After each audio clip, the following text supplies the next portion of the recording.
We are at video number 0005. Hindu thinkers have never been content with only an intellectual or theoretical grasp of sacred writings. Scriptures, they say, are not the final destination but a doorway, a key that opens the vast treasure of divine knowledge hidden within every soul. Philosophy, too, is not meant just for clever debate. Its true goal is to help a person see and experience the truth directly. To do this, one must prepare the mind and heart. This preparation involves living a disciplined, moral, and spiritual life. Hinduism prescribes such preparation through practices like number one, discrimination between what is real, eternal, unchanging, and what is unreal, which is temporary, perishable. Number two, renunciation of attachment to the unreal. Number three, and the cultivation of six virtues. And they are number one, control of the mind, sham. Number two, control of the senses, dam. Number three, withdrawal from worldly distractions, uparati. Number four, faith in the scriptures and the teacher, shraddha. Number five, steadfast concentration, samadhan. And number six, a deep yearning for liberation, mumukshutva.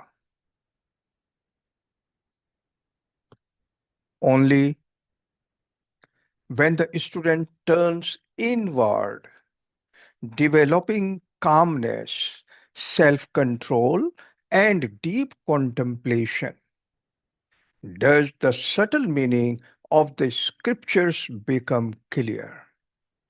Without this inner readiness, the most brilliant intellect will still fail to truly grasp their essence. The student is asking a question. I have studied the sacred books and listened to many teachers, yet I still feel restless. I understand the words, but they do not change my heart. Why is that so? The Guru replies, your question is the very beginning of true wisdom. To know that knowledge alone is not enough is the first step toward real understanding. The intellect can grasp words, but the soul must realize the truth. The student is asking another question. Then, is not studying the scriptures enough? The Guru replies, no, the scriptures are like a lamp. They show the path, but they do not walk it for you. They're like a map, not the journey itself. The map tells you where the mountain of truth lies, but you must climb it through your own effort. With purified heart and disciplined mind. The Bhagavad Gītā says, One must raise oneself by one's own self, not degrade oneself, for the self alone is the friend of oneself, and the self alone is the enemy of oneself. This is from Bhagavad Gītā, verse number 5 of chapter 6. It is the inner transformation that turns knowledge into wisdom. The student is asking another question. Then, what should I do to prepare myself for such realization? The Guru replies, you must cultivate certain disciplines that cleans the mind and make it a fit vessel for divine knowledge. These are the foundations of Vedantic living, steps that transform philosophy into direct experience. Let me explain them to you. Number one, discrimination, vivek. Learn to see what is real and what is unreal. The real is eternal, changeless, pure awareness, your true self. The unreal is everything that appears and disappears. The body, wealth, status, even thoughts and emotions. Without this discrimination, we chase illusions and suffer disappointment. But when you discern the real from the unreal, life becomes clear, like the sky after a storm. As light removes darkness, so discrimination removes ignorance. Number two, renunciation, vairagya. Once you see the unreal as fleeting, the heart naturally releases its grip on worldly pleasures. Renunciation does not mean running away from life. It means seeing life as it is. You may still live in the world, perform your duties, love your family, but without the chains of attachment. As the Gita teaches, he who does actions, offering them to the Supreme, and remains unattached, is not bound by karma, just as a lotus leaf is untouched by water. It is in Gita, verse number 10, chapter 5. Number 3, the six virtues, Shat Sampatti. These six inner treasures make the mind pure, calm, and one pointed. A. Control the mind, which is called Sham. Do not let your thoughts wander like a monkey. Bring the mind gently back to the self. When the mind obeys you, peace dawns. B. control of the senses called dam. The senses drag the mind outward. Restrain them lovingly, not with suppression, but with understanding. When taste, touch, and sight are in harmony, the inner light grows brighter. See, withdrawal, operati. This means quiet detachment.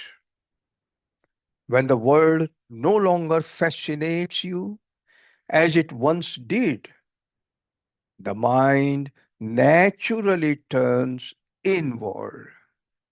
It is not laziness, but freedom from restlessness.